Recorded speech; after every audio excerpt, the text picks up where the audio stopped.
तज्जयति परं ज्योतिः समं समस्तैरनन्तपर्यायैः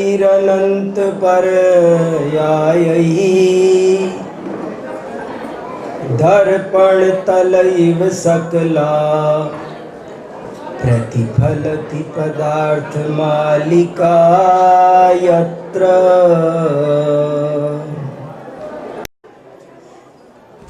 हम सब आचार्य कल्प पंडित टोडरमल जी का 300वां जन्म समारोह मना रहे हैं और आचार्य कल्प पंडित टोडरमल जी के मोक्ष मार्ग प्रकाशक से तो हम सब सुपरिचित हैं ही।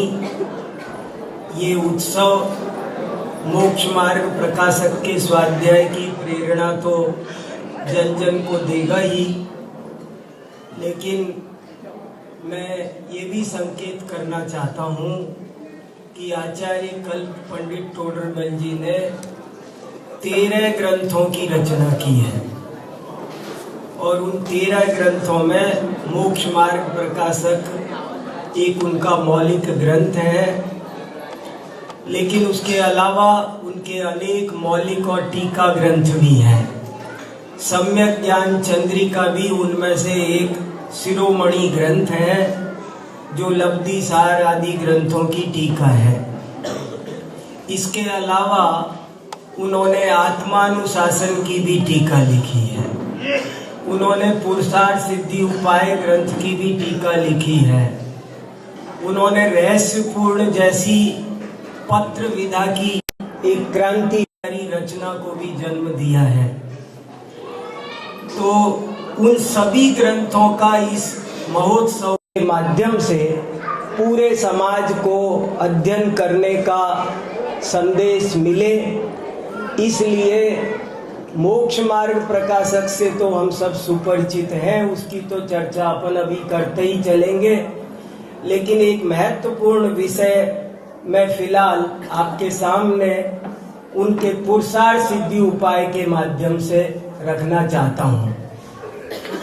ये पुरुषार्थ सिद्धि उपाय ग्रंथ आचार्य अमृत चंद्र स्वामी का ग्रंथ है, जो आज से 1000 वर्ष पहले लिखा गया है और ये श्रावकाचार का विशेष ग्रंथ माना जाता है। जैसे रत्नकरंड श्रावकाचार बहुत महत्वपूर्ण श्रावकाचार है, ऐसे ही पुरुषार्थ सिद्धि उपाय भी श्रावकाचार का एक बहुत ही अद्भुत ग्रंथ है और सारी दुनिया में इसका बहुत अधिक प्रचार प्रसार रहा है। आज भी देश और विदेश में भी अनेक यूनिवर्सिटीज में ये कोर्स में लगा हुआ है। महात्मा गांधी भी पुरुषार्थ सिद्धि उपाय को बहुत ज़्यादा पढ़ते थे, क्योंकि महात्मा गांधी को अहिंसा सिद्धांत विशेष प्रिय था और अगर अहिंसा का सबसे ज़्यादा वर्णन, जितना सूक्ष्म विवेचन करने वाला यदि कोई एक ग्रंथ पूरे वाङ्मय में ढूंढना हो तो ये पुरुषार्थ सिद्धि उपाय है। इसमें अहिंसा का जैसा वर्णन मिलता है वैसा विस्तृत और वैसा सूक्ष्म वर्णन, अहिंसा के हिंसा के नाना भंग बनाए गए, ऐसा बहुत सुंदर वर्णन इसमें है जिसे पढ़कर महात्मा गांधी भी बहुत आश्चर्यचकित हुए, प्रभावित हुए। और एक स्थान पर उन्होंने अपनी आत्मकथा में ऐसा लिखा, महात्मा गांधी की आत्मकथा है सत्य के प्रयोग, उसमें उन्होंने एक जगह ऐसा लिखा है, प्रत्येक भारतीय को 2 ग्रंथ जरूर पढ़ने चाहिए। प्रत्येक भारतीय को 2 ग्रंथ जरूर पढ़ने चाहिए, एक गीता और दूसरा पुरुषार्थ सिद्धि उपाय। ऐसा लिखा है उन्होंने कि आप भारतीय संस्कृति को नहीं समझ सकते यदि आपने पुरुषार्थ सिद्धि उपाय नहीं पढ़ा तो। इतना बड़ा महत्व पुरुषार्थ सिद्धि उपाय का है तो आप सबको इस ग्रंथ के पढ़ने की प्रेरणा मिले, इसलिए मैंने सोचा आज इसी की एक कारिका आपको सुनाता हूँ। बहुत प्यारा, बहुत अद्भुत, क्या तो नाम है, इसका नाम ही अद्भुत है, पुरुषार्थ सिद्धि उपाय। बहुत प्यारा नाम है, पुरुषार्थ सिद्धि का उपाय। और पुरुष माने क्या, वो तो आपको दुनिया में कोई बताने वाला ऐसा आसानी से नहीं मिलेगा। आचार्य अमृतचंद्र स्वामी ने व्याकरण से व्युत्पत्ति करके पुरुष शब्द का अर्थ बताया। अस्ति पुरुषश्चिदात्मा, बोले पुरुष माने क्या। शब्दों का चयन देखो आप, ज्ञानियों के, अब बात दूसरे रास्ते पर जा सकती है। ज्ञानियों के शब्दों में बहुत भाव होते हैं, एक एक शब्द चुन चुन कर प्रयोग करते हैं। उस शब्द का आदमी नहीं कहा, पुरुष कहा। आदमी की व्युत्पत्ति खोजो, अगर आप डिक्शनरी में खोजोगे तो आदमी शब्द की जो रचना हुई है, आदमी शब्द का अर्थ होता है मिट्टी का पुतला, और पुरुष शब्द का अर्थ होता है पुरु माने ज्ञान आदि गुण। पुरु गुण से ते, पुरु प्लस स, पुरु अर्थात ज्ञान आदि गुण, और स माने शयन, जो सदा ज्ञान आदि उत्तम गुणों में शयन करता है, विश्राम करता है, उसको कहते हैं पुरुष। भारतीय संस्कृति एक उच्च कोटि की आध्यात्मिक संस्कृति है। हमारे यहाँ किसी की तबीयत भी पूछनी हो तो एक जगह तो पूछा जाता है आप तंदुरुस्त हो क्या। हमारे यहाँ ऐसे नहीं पूछते, भारत में तंदुरुस्त नहीं पूछते, स्वस्थ हो क्या। तंदुरुस्त में और स्वस्थ में केवल भाषा का भेद नहीं है, संस्कृति का भेद है। भाषा की बात अकेली भाषा की बात नहीं होती है, उसके साथ संस्कृति लिपटी रहती है। इसलिए शब्दों में भी भाव भरे होते हैं। हमारे यहाँ स्वस्थ पूछते हैं, कुशल शब्द का अर्थ आध्यात्मिक किया है। बहरहाल तो इसका नाम ही ग्रंथ का है पुरुषार्थ सिद्धि उपाय। पुरुष अर्थात आत्मा के अर्थ, अर्थ माने क्या, अर्थ शब्द के अनेक अर्थ होते हैं। अर्थ माने पैसा भी होता है, अर्थशास्त्र होता है ना। अर्थ माने प्रयोजन भी होता है, अर्थ माने पदार्थ भी होता है, बहुत अर्थ होते हैं। यहाँ पर क्या अर्थ है, आत्मा के पुरुषार्थ, पुरुष के प्रयोजन की सिद्धि का उपाय। एक बहुत प्यारा ग्रंथ है। आप सब जिन्होंने इसका स्वाध्याय किया हो वे भी, और जिन्होंने नहीं किया हो वे तो अवश्य ही आज के इस व्याख्यान से ये प्रेरणा ग्रहण करें कि उन्हें इस पुरुषार्थ सिद्धि उपाय का अवश्य स्वाध्याय करना है। जिन्होंने कर लिया वे भी इसलिए करें कि कई बार पढ़ने से विद्या प्राप्त होती है। एक बार पढ़ने, शास्त्रों में बारंबार पढ़ने की प्रेरणा दी है। एक बहुत सुंदर श्लोक है, सतेन गुणिता आयाति सहस्रेण तु तिष्ठति, सहस्राणाम सहस्रेण प्रेत्यचेह च तिष्ठति। अगर 100 बार पढ़ो तो विद्या समझ में आती है, 1000 बार पढ़ो तो टिकती है, और 1,00,000 बार पढ़ो तो अगले जन्म में साथ जाती है। अब सोचो आपको यहीं छोड़ के जाना है या ज्ञान के आगे ले चलना है। आगे ले चलना है तो कितनी बार पढ़ना है। बड़ा सुंदर श्लोक है। सतेन गुणिता आयाति सहस्रेण तु तिष्ठति सहस्राणां सहस्रेण प्रेत्य चेह च तिष्ठति। है कि नहीं? इसलिए इस ग्रंथ के स्वाध्याय की सबको प्रेरणा मिले, इसलिए मैं इसका 36वां, कहाँ गया, बंद हो गया, 36वां श्लोक आपको सुनाता हूं।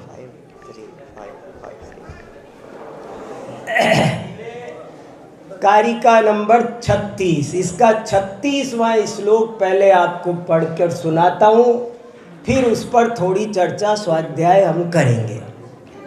पंडित टोडरमल जी साहब ने इसकी हिंदी टीका लिखी थी, और लेकिन वो उस टीका को पूरा नहीं कर पाए थे, उनका स्वर्गवास हो गया, और बाद में इस टीका को पूरा पंडित दौलत राम जी कासलीवाल ने किया।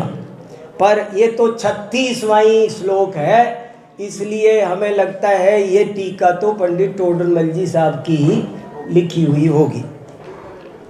श्लोक सुनिए ध्यान से, बड़ा प्यारा श्लोक है। ये दूसरा अधिकार है।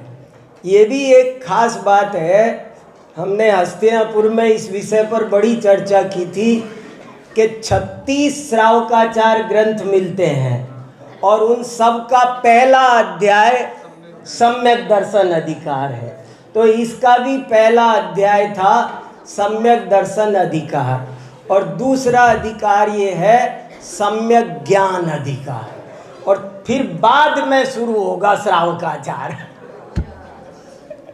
देखो क्या, तीसरे नंबर पर है ना सम्यक चारित्र, तो 2 अधिकार ये है। 36 नंबर का श्लोक। ग्रंथार्थो भय पूर्णम काले विनयेन सोपधानम च बहुमानेन समन्वित मनिन्नवं ज्ञानमाराध्यम। इसमें सम्यक ज्ञान के 8 अंग बताए जा रहे हैं। हल्का सा विषय लगता है ये भी, लेकिन मैं इसमें डूबने लगा तो मुझे इसमें कुछ खास बातें मिली, मैंने सोचा आपके साथ उनको बांटता हूँ। क्या कह रहे हैं? सम्यक ज्ञान के 8 अंग बता रहे हैं कि सम्यक ज्ञान के 8 अंग हैं। जैसे सम्यक दर्शन के 8 अंग होते हैं, निसंकित आदि, ऐसे ही सम्यक ज्ञान के भी 8 अंग होते हैं, और उनके नाम सुनिए क्या क्या। नंबर 1 ग्रंथाचार, नंबर 2 अर्थाचार, नंबर 3 उभयाचार, नंबर 4 कालाचार, नंबर 5 विनयाचार, नंबर 6 उपधानाचार, नंबर 5 बहुमानाचार, 7, और नंबर 8 अनिन्नवाचार। ये सम्यक ज्ञान के 8 अंग हैं। लेकिन इसका अंतिम श्लोक का एक जो शब्द है, उसने मेरा ध्यान बहुत गहराई से आकर्षित किया। ज्ञानम आराध्यम, अंत में लिखा कि इन 8 अंगों के द्वारा सम्यक ज्ञान की आराधना करनी चाहिए। मतलब ये हुआ कि ये सम्यक ज्ञान के 8 अंग मात्र नहीं है, बल्कि ये सम्यक ज्ञान की आराधना के 8 सोपान भी है। ये सम्यक ज्ञान की आराधना करने के 8 साधन भी है। देखो, मैं ये कहना चाहता हूँ, कोशिश कर रहा हूँ कि हमको आपको सबको क्या करना है कि अनादिकाल से हमारी श्रद्धा विपरीत है, हमें उस श्रद्धा को सम्यक करना है। आत्मा में अनंत गुण हैं, लेकिन आचार्यों ने लिखा है कि जैसे कोई सही अनार हो लेकिन 2-3 दाने खराब हो गए हों, ऐसे ही आत्मा में अनंत गुण हैं, सब शुद्ध हैं, लेकिन ये 3 गुणों में विकार, श्रद्धा, ज्ञान, चारित्र, ये 3 गुण विकारी हो गए हैं। और सारा मोक्ष मार्ग के लिए पर चलने के लिए, हमें सुखी होने के लिए ये 3 गुणों को शुद्ध करना है। बाकी शुद्ध है, उनमें कुछ पुरुषार्थ नहीं करना, लेकिन ये 3 गुण शुद्ध करना है। तो 3 गुणों में भी सब आचार्यों ने कहा तत्रादौ सम्यक्त्वम, पहले 3 में भी क्या शुद्ध करना है? पहले श्रद्धा शुद्ध करो। सब ने कहा, तत्वार्थ सूत्र में सबसे पहले क्या लिखा? सम्यक दर्शन ज्ञान चारित्राणि मोक्ष मार्ग। श्रद्धा का महत्व आप सब जानते हैं।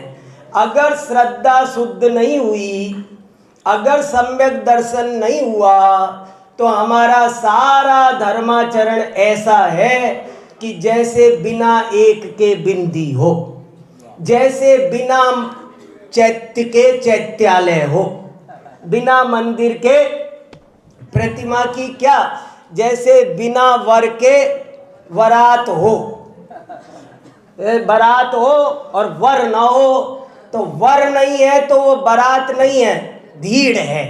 और वर हो तो 4 आदमी भी साथ चलते हो तो बारात है। इसलिए यहाँ पर श्रद्धा को बदलने की हमारे जिन शासन में बार बार प्रेरणा दी है कि इस जीव ने और सब बदला पर श्रद्धा नहीं बदली। श्रद्धा बदलने का उपदेश जिनवाणी में प्रधानता से है। मिथ्या दर्शन छोड़कर, मिथ्यात्व को त्याग कर सम्यक्त को प्राप्त करने का जिनवाणी में प्रधान उपदेश है। श्रद्धा बदलो, श्रद्धा बदलो, श्रद्धा बदलो, श्रद्धा बदलो, यही उपदेश है। लेकिन किंतु परंतु श्रद्धा बदलना है, लेकिन अब सवाल यह है कि ये श्रद्धा कैसे बदले। श्रद्धा कोई कटोरी गिलास नहीं है कि उठा के बदल दिया। हम सबको जीवन का क्या लक्ष्य बनाना है? श्रद्धा परिवर्तन। लेकिन अब ये श्रद्धा कैसे बदले? श्रद्धा उल्टी हो रही है, सीधी करो। कैसे सीधी करे? कटोरी नहीं कि उठा करके सीधी कर दो। श्रद्धा कैसे बदले? श्रद्धा बदलनी है, लेकिन श्रद्धा बदलने का पुरुषार्थ श्रद्धा में नहीं, ज्ञान में होगा। ये एक बहुत खास बात है। जैसे यहाँ छाया आई है और मैं कहूँ ये छाया हटाओ, तो छाया को हटाने के लिए क्या करना है? छाया में कोई पुरुषार्थ नहीं हो। इस पे ब्लेड घिसे क्या, इस पे पानी डाले, इस पे लाठी मारे, ये छाया को भगाने के लिए छाया में पुरुषार्थ नहीं करना है। छाया तो हाथ का प्रभाव है, हाथ में पुरुषार्थ करना है। हाथ हटाओगे तो छाया अपने, और हाथ नहीं हटाओगे तो कितना भी तुम ब्लेड से छीलो, तुम्हारा हाथ छिल जाए, चीजें छिल जाएगी, मगर छाया नहीं जाएगी। ऐसे ही हमारी श्रद्धा बदलना हमारा कर्तव्य है। लेकिन श्रद्धा कब बदलेगी? श्रद्धा का पुरुषार्थ ज्ञान में होगा। ज्ञान बदलेगा। हमारा ज्ञान जब तक विपरीत है, जब तक हमारी समझ गलत है, जब तक हमारी अंडरस्टैंडिंग गलत है, तब तक श्रद्धा बदल सकती नहीं है। श्रद्धा बदलने के लिए समझ सच्ची करनी पड़ेगी। समझ सही होगी तो श्रद्धा बदल जाएगी।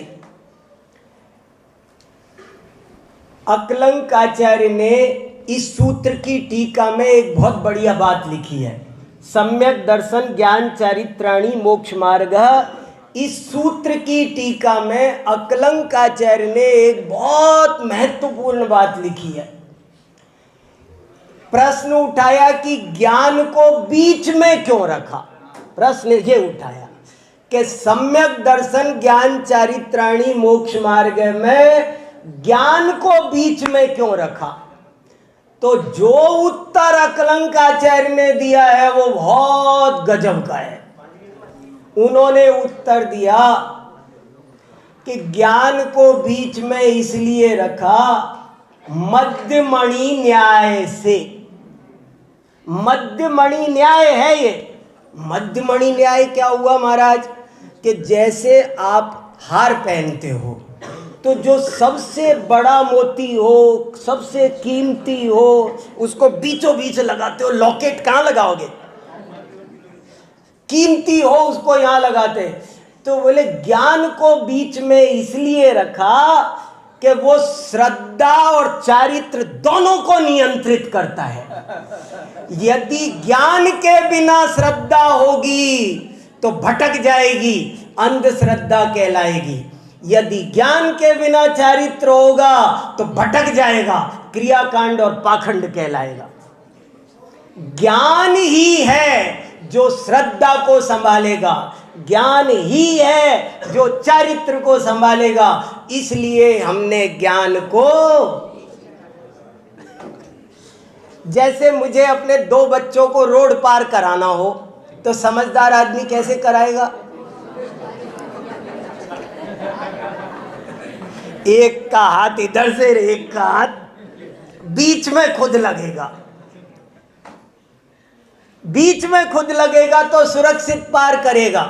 ऐसे ही बहुत महत्वपूर्ण बात है, सारा पुरुषार्थ ज्ञान में होगा, श्रद्धा का भी और चारित्र का भी। श्रद्धा भी सहज बदलेगी और चारित्र भी सहज बदलेगा। तुम तो ज्ञान ज्ञान ज्ञान में लगे रहो। अध्ययन में झाणम, स्वाध्याय की अपरंपार महिमा है। ज्ञान की आराधना करो, ज्ञान आराध्यम, ज्ञान की आराधना करो। कैसे करें महाराज ज्ञान की आराधना? ज्ञान की आराधना करना बहुत बड़ी बात है। समस्त आग्रहों से रहित होकर वैज्ञानिक दृष्टि से, समस्त सांप्रदायिक आग्रहों से ऊपर उठ करके जैन धर्म जैसा वीतराग निष्पक्ष वैज्ञानिक दर्शन पाकर के तुम जब ईमानदारी से अपने प्रति एकदम ईमानदार रहकर तुम ज्ञान की, श्रद्धा जबरदस्ती नहीं बदलती। मैं एक वाक्य और बोलता रहता हूं, जैन धर्म जबरदस्त है, जबरदस्ती नहीं है। जबरदस्ती नहीं है। श्रद्धा जबरदस्ती नहीं बदलेगी। उसकी समझ में, कुछ लोग होते हैं ना, कुछ तो ऐसे होते हैं कि आप कान पकड़ के जिधर चला दो उधर चल जाए। श्रद्धा उनमें से नहीं है। श्रद्धा कहती है आप मुझे समझा सकते हो, मेरे साथ जबरदस्ती नहीं कर सकते मुझे, और अगर मैं नहीं समझी ना तो तुम तीर्थंकर के समोसरण में चले जाना, मैं नहीं बदलने वाली। और मेरे समझ में आ गया तो मैं शेर की पर्याय में बदल जाऊंगी। मेरे समझ में आना चाहिए, बस सीधी सी बात है। ये बहुत स्वाभिमानी वैज्ञानिक व्यक्तित्व की धनी है श्रद्धा। तो सारा पुरुषार्थ ज्ञान में होना है। ज्ञान की आराधना करो। तो कैसे करे ज्ञान की आराधना? तो कहते हैं ग्रंथार्थो भय पूर्णम काले विनयेन सोपदानम च। बहुमानेन समन्वित मनिन्नवं ज्ञानमाराध्यम। मेरा एक वाक्य फिर रिपीट करता हूं, कितनों का ध्यान गया। ये सम्यक ज्ञान के 8 अंग मात्र नहीं है, ये ज्ञान के 8 साधन भी हैं। ज्ञान के साधन क्या है? अभी एक सर्वे करो, इसको 1 मिनट रोक करके सर्वे करो दुनिया में, ज्ञान के साधन क्या है? Chalk, duster, black board, school, teacher, principal, copy, pen, किताब, क्या क्या क्या क्या, लाइट, टेबल लैंप, बाइक जले, मोबाइल, कितने साधन, स्मार्ट क्लासरूम। आज साधन ज्यादा आज है कि पहले ज्यादा साधन थे? पहले साधन ज्यादा, आज स्मार्ट क्लासरूम हो गए, कितने बढ़िया बढ़िया साधन आ गए। शिक्षा के साधन, शिक्षा के साधन आज ज्यादा है ना। तो पाणिनि, पतंजलि, कुंद कुंद, अमृतचंद्र, वीरसेन, जयसेन जैसे आज ज्यादा तैयार होने चाहिए थे। साधन आज कितने बढ़ गए, तो आज बड़े बड़े होने चाहिए थे ना। पहले साधन कम थे, फिर भी इतने बड़े बड़े विद्वान। भैया बात ये है, आज साधन बढ़ गए, ध्यान से सुनना। आज साधन बढ़ गए पर साधना घट गई। पहले साधना थी, भले साधन नहीं थे।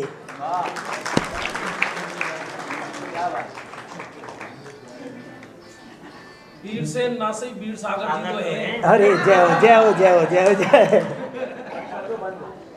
सागरों का समय है, सागरों का समय। हाँ हाँ। और एक वाक्य सुनो। तुम्हारा बस चले तो कपड़े और उतरवा।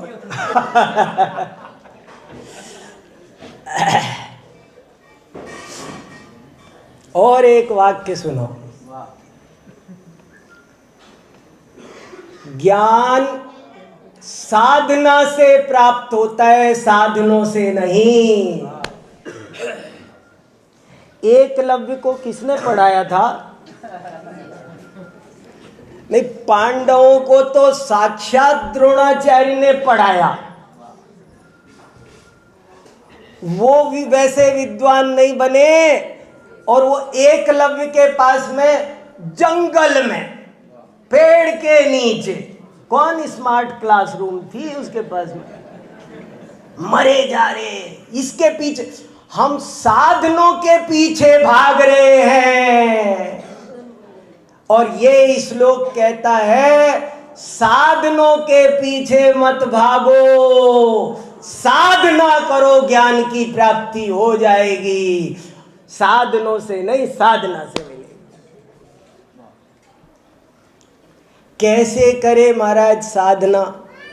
बोले साधना के 8 प्रकार हैं। नंबर 1, थोड़ी थोड़ी चर्चा इन 8 अंगों की हो जाए। क्या है ये? अद्भुत चीज है, बहुत समझने लायक है। 2-4-8 दिन लगाकर इसमें डूबने लायक विषय है। इसको शांति से बाद में वाचन से पाचन महान है। कितना खाया इसकी कीमत नहीं है, कितना पचाया इसकी कीमत है। एक और वाक्य बहुत अच्छा शास्त्रों में आता है, अक्षर मात्र श्रुत ज्ञान ही केवल ज्ञान देने में समर्थ है, बशर्ते पचाया जाए। अक्षर मात्र श्रुत ज्ञान ही केवल ज्ञान देने में समर्थ है। माँ रुस माँ तुस हो गया केवल ज्ञान। तुष्मा सम घोषंतो, भावों का खेल है सारा का सारा। तुष्मासम घोषंतो भाव विशुद्धो महानुभावोय नामेण शिव भूधि केवलनाणी फुडम जाओ। है क्या है? ज्ञान कैसे प्राप्त हो? ज्ञान प्राप्त हम सब करना। पहले ज्ञान का महत्व बताया मैंने आपको कि श्रद्धा चारित्र जैसे गुणों को भी निर्मल करना हो तो ज्ञान के पीछे हमको पढ़ना पड़ेगा। ज्ञान निर्मल होगा तो श्रद्धा और चारित्र सहज निर्मल होंगे। और ज्ञान कैसे निर्मल हो, ज्ञान कैसे प्राप्त हो, हम देखा देखी मानते हैं, हम स्वयं परीक्षा नहीं करते। वो कह रहे एक द्रव्य दूसरे द्रव्य का करता नहीं है, हमको दिख तो रहा है करता है, पर अपन कह नहीं सकते, कहेंगे तो हंसी उड़ेगी। हम समझ नहीं रहे, समझो बातों को। बात हमारा कल्याण हमारे समझ से होने वाला है। राकेश जी की समझ से वीर सागर का कल्याण नहीं होने वाला। अगर मेरे पत्नी के पेट में दर्द हो तो मैं गोली खा लूं, चलेगा? वो नहीं, पति पत्नी में बहुत प्यार हो, कहते हैं हम एक ही आत्मा दो शरीर, क्या क्या क्या क्या, तो उसके दर्द हो तो वो खा ले। ये जैन दर्शन है, हमें स्वयं समझना पड़ेगा। तो कैसे समझें? बोले ये 8 सोपान है। पहला ग्रंथाचार, ग्रंथाचार का दूसरा नाम है शब्दाचार। शब्दाचार का मतलब है शुद्ध पढ़ो। शब्दाचार का अभिप्राय क्या है? अक्षर मात्रा जरा भी अशुद्ध मत पढ़ो। देखो, सम्यक ज्ञान का पहला अंग, सुनो तो सही, बड़ी गहरी बात है। लापरवाही नहीं। जो इतना लापरवाह हो कि शुद्ध पढ़ भी नहीं सकता, वो क्या ज्ञान प्राप्त करेगा? इसलिए पहला सोपान है शास्त्रों की शुद्धता। शुद्ध बोलो, शुद्ध लिखो, शुद्ध छपाओ। किताबें अशुद्ध छप रही है। एक वाक्य और है छोटा सा, अशुद्धम पुस्तकम शत्रु। क्या? अशुद्ध पुस्तक शत्रु के समान होती है। शास्त्र शस्त्र बन जाता है अशुद्ध हो तो। इसलिए पहली शर्त है, आजकल कितनी प्रेस ने तरक्की कर ली। पहले हमें याद है, भाई साहब से पूछो, जयपुर प्रिंटर्स में जाते थे, कांच का सा महल जड़ते थे, एक एक अक्षर। आजकल कितनी मेहनत, कितनी बच गई, कंप्यूटर आ गए, ढेर किताबें, लेकिन फिर भी पूजन पाठ की इतनी किताबें ढेर पड़ी है। सब तत्वार्थ सूत्र, भक्तामर, अशुद्ध अशुद्ध अशुद्ध अशुद्ध। क्या हो रहा है ये समझ में नहीं आता। अशुद्ध नहीं होना चाहिए। अशुद्ध छपने से महान दोष लगता है। पहले जरा सी भी एक दफे एक किताब में एक मात्रा बड़ी ई की बजाय छोटी ई की छप गई तो सारी किताबें उठा के समुद्र में फेंकवा दी। बोले ये नहीं चलेगी।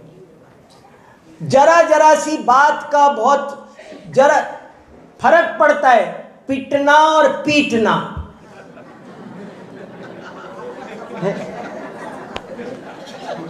अरे बिंदी बिंदी का, जरा जरा सी बिंदी बिंदी का फर्क होता है। चिता चिंता द्वयोर मध्य बिंदु मात्र विशेषता, सजीवे दहती चिंता निर्जीवे दहती चिता। है क्या श्लोक है? चिता में और चिंता में एक बिंदी फालतू है। चिता चिंता द्वयोर मध्य बिंदु मात्र विशेषता। चिता में और चिंता में बिंदी भर का फर्क है, लेकिन ये बिंदी भर का फर्क ही बहुत बड़ा फर्क है। क्या बहुत बड़ा फर्क है? कि चिता तो मुर्दे को जलाती है, मगर चिंता जिंदे को जला के कोयला बना देती। जिंदा आदमी कोयला बन जाता है। देखा है हमने, एक बहुत अच्छा था, क्या हो गया इसको? चिंता खा गई। इसलिए पहला सम्यक ज्ञान का अंग, अभी इसी 8 अंगों पर 8 घंटे बात कर सकते हैं अपन। आप अपने आप करना, खुद स्वाध्याय नाम है इसका। पहला अंग है शुद्ध पढ़ो, शुद्ध लिखो। देखो कितनी बातें हैं, बहुत बातें। आपको एक उदाहरण देके आगे दूसरे अंग पे बढ़ता हूं। अपन पूजा कितनी भी छोटी कर लो, कितनी भी छोटी कर सकते हैं ना, बड़ी से बड़ी को, लेकिन अंत में आपको ये जरूर बोलना पड़ेगा, अक्षर पद मात्रा से दूषित जो कुछ कहा गया मुझसे। क्यों बोल रहे हो? बहुत से लोग तो कुतर्क और करते हैं, हमारे भाव देखो ना, अरे तेरे भाव देखे।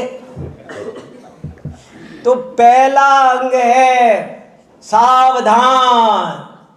अरे चरक संहिता में ऐसा लिखा है कि जो अशुद्ध पढ़ता है उसके शरीर में नाना रोग उत्पन्न हो जाते हैं। और एक जगह हमारे शास्त्रों में लिखा है कि जो अशुद्ध पढ़ता है वो अगले जन्म में गूंगा बनता है। उसे वो वचन का दुरुपयोग कर रहा है ना, कितनी महत्वपूर्ण बात है, पर हम है ना उसको सीरियसली लेते ही नहीं है, चले जा रही है घास पीट। तो पहला अंग शब्दाचार, शुद्ध पढ़ो। दूसरे अंग पे बढ़ते हैं, अर्थाचार। दूसरा अंग क्या शिक्षा देता है? शुद्ध पहला अंग कहता है पढ़ना सीखो, दूसरा अंग कहता है कोरे पढ़ने से काम नहीं चलेगा, अर्थ समझना सीखो। पढ़ लिया भक्तावर, पढ़ लिया शास्त्र तत्वार्थ सूत्र, नहीं समझा कि नहीं, अर्थ आया कि नहीं, तो दूसरा अंग क्या कहता है? अर्थाचार। अर्थाचार माने बिना समझे मत पढ़ो। बहुत पढ़ने का, ऐसे पढ़ने का कोई फायदा नहीं है, उसका हमको अर्थ समझ में आना चाहिए, तभी उसका फायदा है। ये दूसरा अंग हमको शिक्षा देता है, अर्थाचार। अर्थ समझो, बहुत कोशिश करो, कागज पेन लो, नोट करो, क्या शब्द समझ में नहीं आया पूछो, विद्वानों से पूछो ये शब्द क्या है, ये कैसे बना, लेकिन समझ समझ कर रोज थोड़ा उसको पूरे को जितना भी पढ़ा है समझ कर पढ़ोगे तो कार्यकारी है। ये दूसरा अंग कहता है केवल पढ़ने से, तोता पढ़ने से टेप रिकॉर्डर गाता रहता है उसको तो पुण्य लगता। तो असंख्यात कर्मों की निर्जरा तब होगी जब आप अर्थ भी समझोगे। दूसरा अंग कहता है अर्थाचार। तीसरा अंग उभयाचार। ये क्या आ गया? दो तो आ गए, शब्दाचार आ गया, अर्थाचार आ गया, फिर उभयाचार क्यों? उभयाचार का मतलब है दोनों का तालमेल भी बिठाओ। एक शब्द के अनेक अर्थ होते हैं, अनेक संदर्भों में होते हैं, अनेक क्षेत्र काल में होते हैं। जहां जिस शब्द का जब जो अर्थ हो वहां उसका वही अर्थ लगाना। आप एक जगह पर मीठा बोलते हो तो उसका अर्थ बुरा होता है, लेकिन दूसरी जगह पर मीठा बोलते हो तो उसका अर्थ नमक होता है।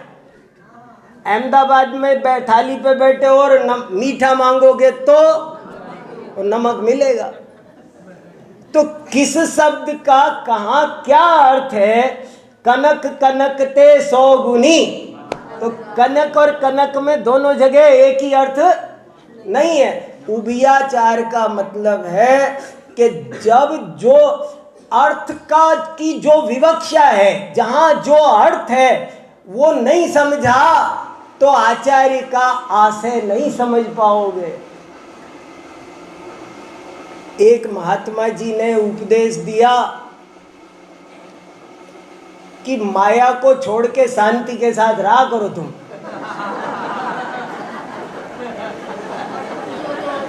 माया कौन है? माया उसकी पत्नी का नाम था। शांति उसके घर में नौकरानी आती थी।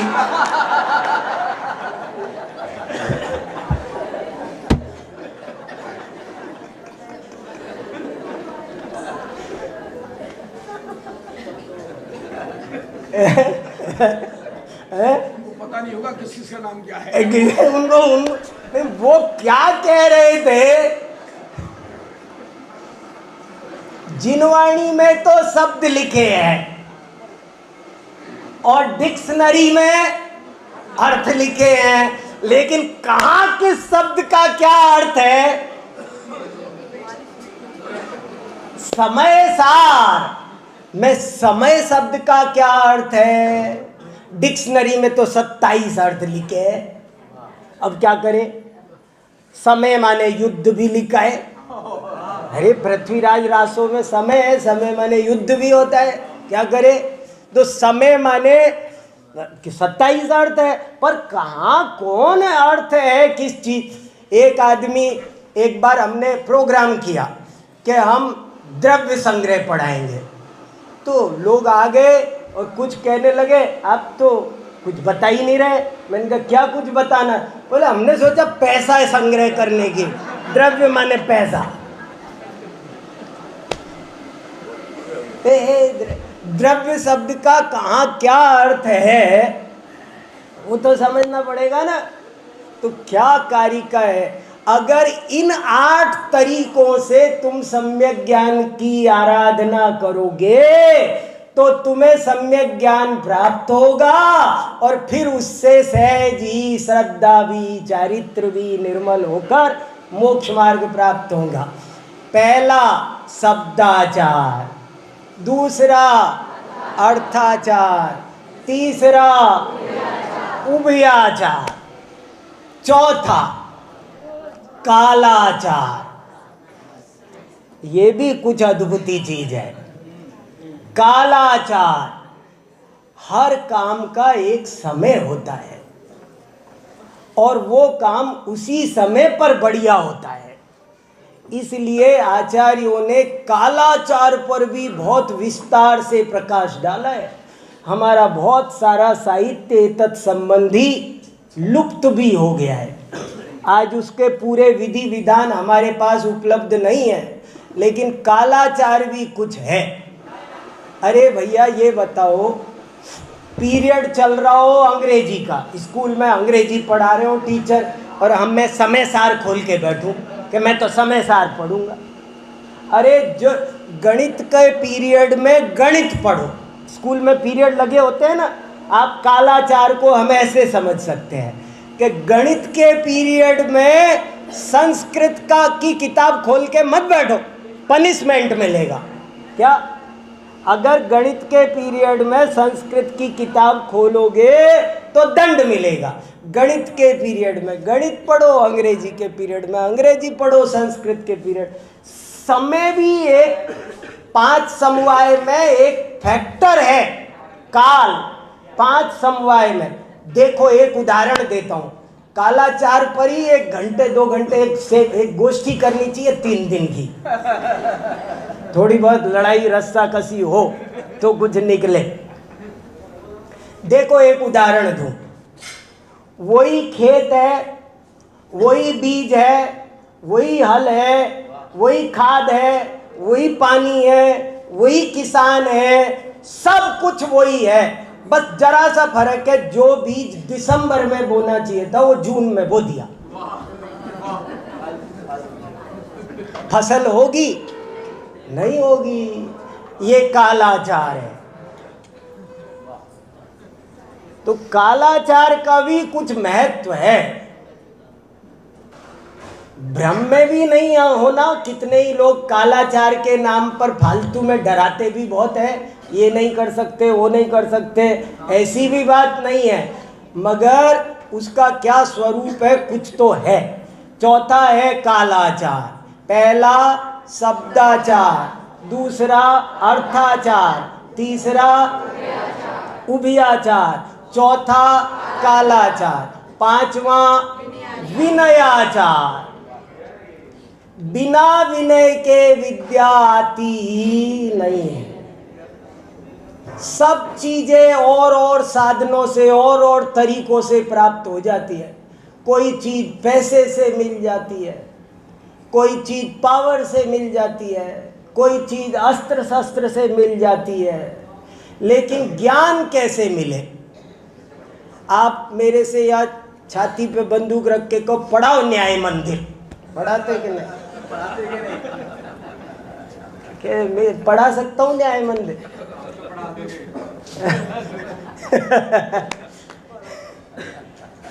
जो आती होगी वो और भूल जाऊंगा।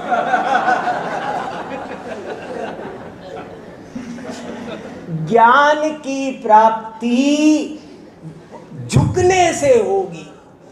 बाल्टी कितनी भी बड़ी ले लो, बरसात कितनी भी तेज होने दो, लेकिन बाल्टी उल्टी रखी रहे तो, छत पे बाल्टी रखी थी, बरसात भी हो रही थी, और जब बरसात रुक गई बाल्टी उठा के लाए तो सूखी की सूखी थी।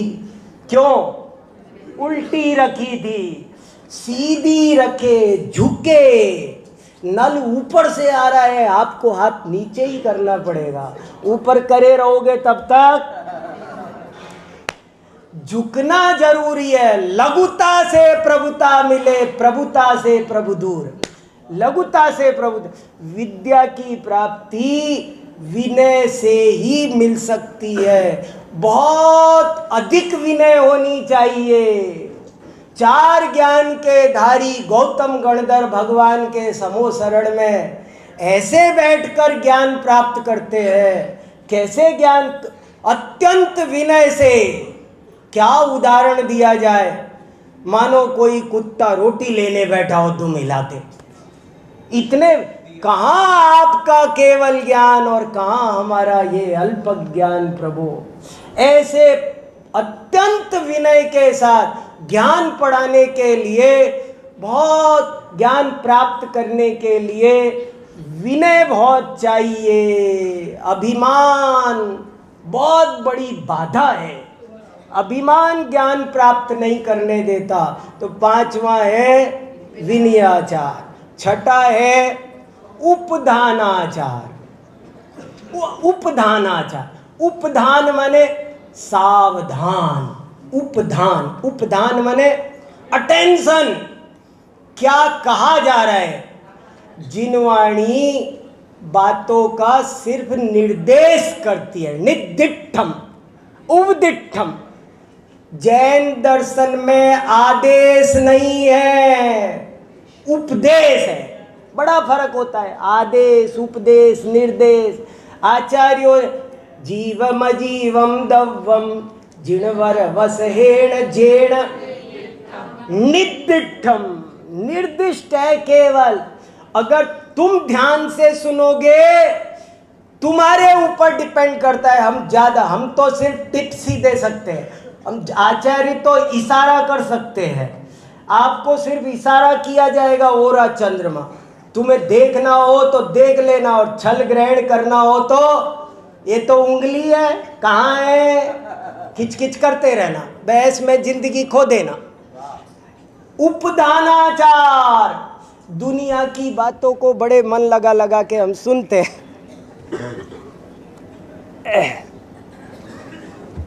आएगा क्या? चलूं? हो गया, समय भी बहुत हो गया। तो उपधानाचार का मतलब है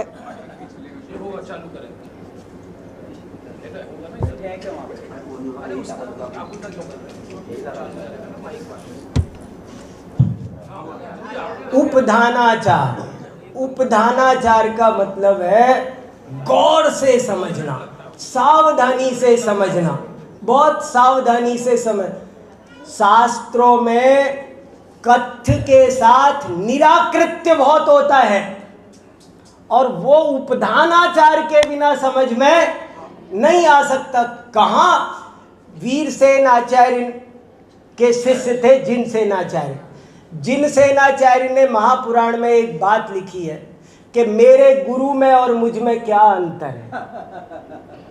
तो बोले मेरे गुरु जैसे कोई बहुत जबरदस्त वृषभ होता है ना, एक पूंछ हिलाता है तो 1000 मक्खियां उड़ जाती है। बोले मैं भी उनका शिष्य हूं, पर मेरी पूंछ कट गई, पूंछ हिलाता हूं, मक्खियां उड़ती नहीं। तो जिनवाणी की बातों में जो गहरे आशय भरे होते हैं, वे बड़ी एकाग्रता से चिंतन करने से, गौर से, इधर उधर चौकन्ना होकर देखने से समझ में आते हैं। उपधानाचार, बहुमानाचार, 7वां, बड़ा बहुमान होना चाहिए। बहुमान बहुत होना चाहिए। अरे इससे बढ़िया दुकान पे बैठते 1 घंटा तो 200 रुपए का ग्राहक निकल गया, ग्राहक दिख रहा है। अरे इस जिन धर्म विनिर्मुक्तो माँ भवे चक्रवर्तपि स्याच्चेटोपि दरिद्रोपि जिन धर्मानुवास। मैं जिन धर्म के बिना चक्रवर्ती भी बनना पसंद नहीं करता। ऐसा बहुमान होना चाहिए। एक बार गणेश प्रसाद वर्णी जी अष्टसहस्त्री पढ़ने गए ब्राह्मण विद्वान अंबा प्रसाद जी के पास में, और उनके पास 1 महीना अष्टसहस्त्री पढ़ी। और पढ़ने के बाद में उनको अपने पास जो कुछ प्रॉपर्टी थी, जो भी प्रॉपर्टी थी, सब दे दी उनके चरणों में, सारी चढ़ा दी। तो वो कहने लगे, पंडित जी अरे बच्चा तू ये क्या करता है? तो मेरी जीवन गाथा पढ़ो, वर्णी जी की उसमें लिखा है। तो वर्णी जी ने उत्तर दिया कि गुरुजी आपने अष्टसहस्त्री मुझे पढ़ाई है, यदि आज मेरे पास 3 लोक का राज्य भी होता तो आपके चरणों में रख देता। श्रीमद रायचंद्र को किसी ने समय सार दिया, उसने भर करके बोले हीरे तो तूने दिए यार, मैं तो तुझे पत्थर दे रहा हूं। हीरे तो तूने मुझे दिए। पृथिव्याम त्रीणि रत्नानि जलम अन्नम सुवासितम मूढ़ई पाषाण खंडेषु रत्न संज्ञा विधीयते। तो बहुमानाचार। और आखिरी है अनिन्नवाचार। परिणामों में ऐसी कुटिलता नहीं होनी चाहिए कि जिससे पढ़ा है उसी को छुपाओ। शास्त्र छुपाना, गुरु का नाम छुपाना, ये परिणामों में कुटिलता का संकेत है। ऐसी कुटिलता नहीं होनी चाहिए, विनम्रता होनी चाहिए। मैंने अपना कुछ नहीं कहा, सब पूर्वाचार्यों का है, ऐसा समझना चाहिए। और स्वाध्याय में बहुत गहरा मन लगाना चाहिए। अंत में एक और महत्वपूर्ण वाक्य कहकर अपनी बात पूरी करता हूँ। मैं सब जगह लोगों को एक छोटा सा नियम दिलाता हूँ स्वाध्याय की प्रेरणा के लिए, और वो नियम आपको भी सुना रहा हूँ, मन हो तो लेना। नियम ये है, भजन बिना भोजन नहीं, स्वाध्याय बिना शयन नहीं। रोज भोजन करने से पहले भजन होना चाहिए और शयन से पहले स्वाध्याय होना चाहिए। हमारा स्वाध्याय के बिना एक भी दिन नहीं जाना चाहिए। यदि हम इन 8 अंगों के माध्यम से सम्यक ज्ञान की आराधना करेंगे तो हमको संपूर्ण सम्यक ज्ञान का फल प्राप्त होगा। मैं इसी कामना के साथ अपनी वाणी को विराम देता हूँ। धन्यवाद।